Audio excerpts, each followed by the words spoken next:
ሰላም ቤተሰብ እንዴት ናችሁ? እንደዚህ እጅግ የሚያምር ቬጂቴብል ፓስታ ሰርቻለሁ። የአትክልት ፓስታ እዚህ ጋር የከተፍኩት አንድ ሽንኩርት እንደዚህ በቁሙን የከተፍኩት ማለት ነው። ከዛ መጥበሻዬን አሙቄ 2 ማንኪያ ዘይት አደረኩበት ማለት ነው።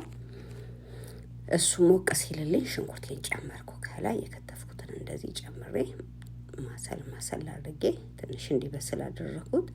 ከዛ እዚህ ጋር ደግሞ 4 ነጭ ሽንኩርት እንደዚህ ከተፍኩት ማለት ነው። ከዛ በኋላ ነጭ ሽንኩርቴን ጨምሬ አብሬ በደንብ አድርጌ ጠበስኩት እንደዚህ በዚህ መልኩ ማለት ነው። ሽንኩርቱ መብሰል ስላለበት ነጭ ሽንኩርትም የሚጣፍጠው እንዲህ ሲቁላላ ነው። ከዛ እዚህ ጋር ካሮቴን እንደዚህ ከተፍኩት ማለት ነው። በዚህ መልኩ ከትፌ በኋላ ሳሳ አድርጌ ውሃ ሙቄ ለ5 ደቂቃ ገንፈል እንዲል አደረኩት። እሱ ገንፈል እስኪል እዚህ ጋር ግማሽ ዝኩኒ በቁመቱ እንደዚህ ከትፌ እሱን እንደዚህ ከትፌ አዘጋጀው ማለት ነው። በኋላ እዚህ ጋር እንዳያችሁት ዝኩኒውን ጨምሬ አብሬ መጥበስ ጀመርኩ። አብሬ እየጠበስኩ እዚህ ጋር ደግሞ 2 ሰለሪ እንደዚህ በስሱ እንዳያችሁት በስሱ ከተፍ አደረኩት። ምክንያቱም እንዲበስልልን ሳሳ ማለት አለበት ማለት ነው።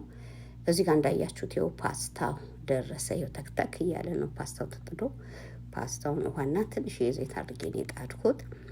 ወደዚህ ስንመጣ ደግሞ ሰለሪውን ጨመርን ከላይ ማለት ነው።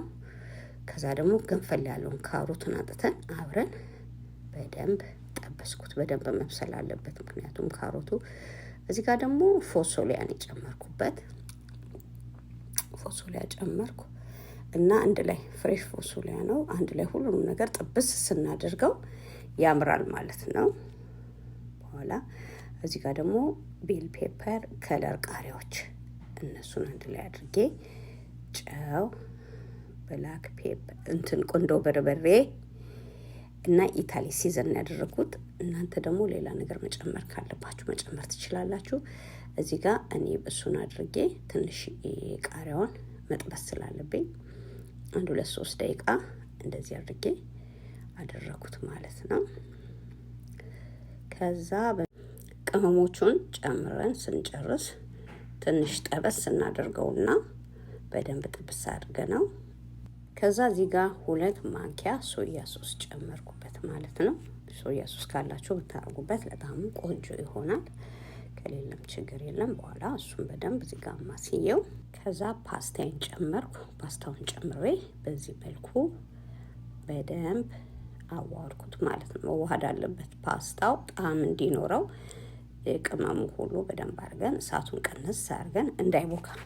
ቬጂቴብሉ መፈራረስ የለበትም። እንደዚህ እንዳማረ ሲቀርብ በጣም ያምራል እና በዚህ መልኩ ፓስታውን ካዋሃድን በኋላ ከላይ ባሮ ሽንኩርት ከትፈን ከላይ እናደርግበታለን። ይህንን ይመስላል። በጣም ያምራል። እንደምትወዱት እርግጠኛ ነኝ። በጣም ነው የሚያምረው። ቴስቱ ራሱ በጣም ነው የሚጣፍጠው። እንግዲህ ቀምሼዋለሁ እኔ። ይኸው ከላይ እንደዚህ ባሮ ሽንኩርት እናደርግበታለን። በጣም ያምራል።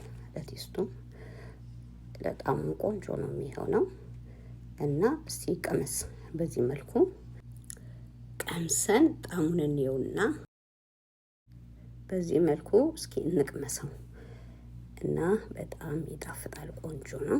እንዴት እንደሚጣፍጥ በፈለጋችሁት ነገር መብላት ትችላላችሁ። እኔ ከጎኑ ትንሽ ሰላጣን ያደረኩት በጣም ጣፍጦኝ ነው የበላሁት።